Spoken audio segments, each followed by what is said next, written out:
오늘 21대 국회 마지막 본회의에서 최상병 특검법의 운명이 결정됩니다. 오늘 재표결에서 국민의힘 이탈표가 얼마나 나올지가 관건인데요. 국민의힘과 민주당 모두 본회의 전에 의원총회를 열고 막판 표단 속에 집중할 것으로 보입니다. 취재기자 연결해서 내용 들어보겠습니다. 정인용 기자. 네, 국회입니다. 네, 여야 분위기부터 알아보겠습니다. 국민의힘은 지금 표결 앞두고 표단 속에 바쁘겠죠? 네, 국민의힘은 일단 최상병 특검법이 가결될 가능성은 낮다고 보면서도 결과를 예측하긴 어렵다고 전망했습니다. 장동혁 원내 수석 대변인은 라디오 인터뷰에서 익명성이 보장되는 무기명 투표라는 점을 변수로 꼽으며 소속 의원들에게 반대표를 행사해 줄 것을 촉구했습니다. 이철규 의원은 이탈표가 거의 없을 거로 전망하면서 법안 취지에 악의가 있다는 점을 강조했습니다. 들어보겠습니다. 표결을 해봐야 알겠지만 네. 우리 당의 의원님들의 양식을 믿습니다. 네. 유의미한 이탈표는 없을 겁니다. 탄핵으로까지 몰아가기 위한 예. 이런 이 정치적 음모가 숨어 있는 네. 이런 악법입니다. 대통령 제2요구권, 즉 거부권이 행사된 최상병 특검법은 제적 과반 출석에 출석 의원 3분의 2 이상이 찬성해야 가결이 됩니다. 국민의힘에서는 안철수, 김웅, 유이동, 최재형, 김근태 의원 등 어제까지 공식적으로 5명이 특검 찬성표를 던지겠다고 밝힌 상황입니다. 구속된 윤관석 의원을 제외하고 제적 295명 전원이 표결에 참석하면 가부결을 가를 여당 이탈표는 17표가 됩니다. 이에 따라 국민의힘은 추가 이탈표 단속에 사활을 걸고 있는데요.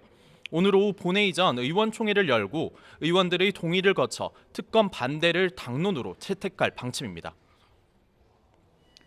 네, 민주당에서는 어떻게 전망하고 있습니까? 네, 민주당도 일단 특검이 통과되긴 쉽지 않을 거라고 보고 있습니다. 다만 이탈표 규모에 주목하고 있는데요. 민주당 핵심 관계자는 YTN과의 통화에서 이탈표가 꽤 나올 수 있을 거로 예상한다며 10표 안팎 정도로 전망하고 있다고 분석했습니다.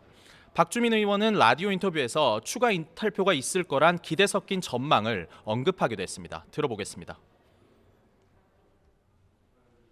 최대 9표까지 나올 수 있고요. 네. 제가 만나 뵀던 분 중에 한 분은 저한테 이런 얘기도 하셨어요. 해석의 여지가 좀 있는 말씀이긴 하지만 당내에 다른 흐름도 있다. 이런 말씀을 하셨거든요.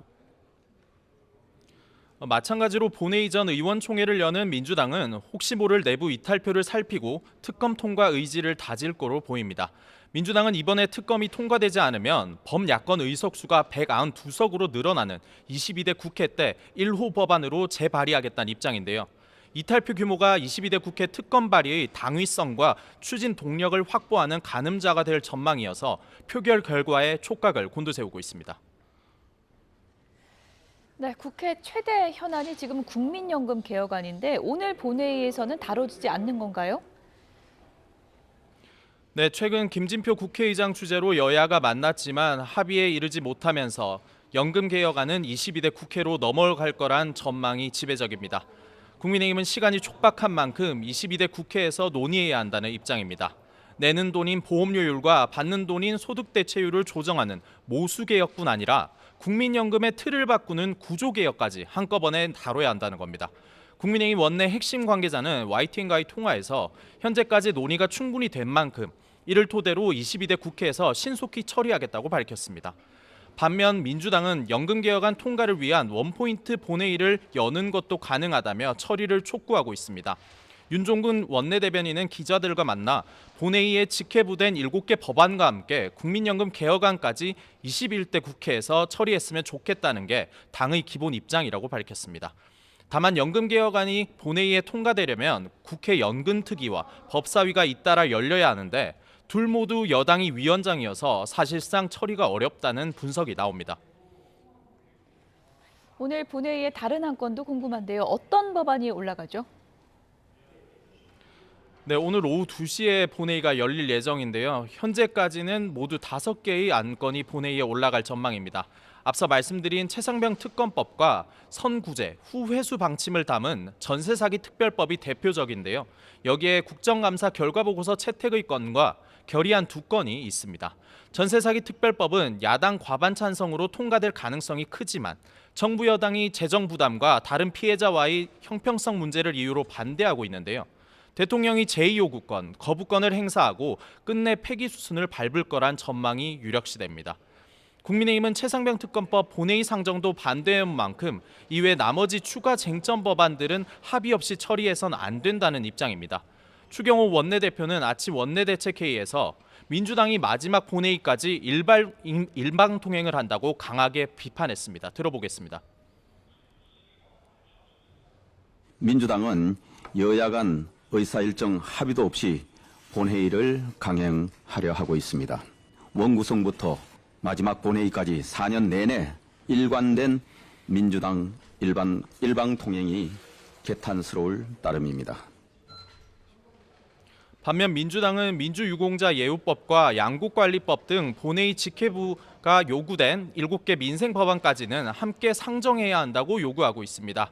박찬대 원내대표는 원내대책회의에서 국민 삶을 무한으로 책임져야 할 집권 여당으로서 최소한의 책무도 하지 않고 있다고 날을 세웠습니다. 이것도 들어보겠습니다. 법사회의도 열지 않겠다. 국민연금 개혁도 지금 하지 않겠다. 본회의도 반대한다. 안 하겠다, 반대하겠다는 말을 빼고는 할 말이 없는지 정말 묻고 싶습니다. 민주당은 김진표 국회의장이 결단을 내려 직회부 법안이라도 본회의 안건으로 올려주길 촉구하고 있는 만큼 김 의장 결정에 관심이 모아지는데요. 다만 김 의장이 추가 안건을 상정해 주더라도 대통령이 거부권을 행사하면 자동 폐기 수순을 밟게 됩니다. 지금까지 국회에서 전해드렸습니다.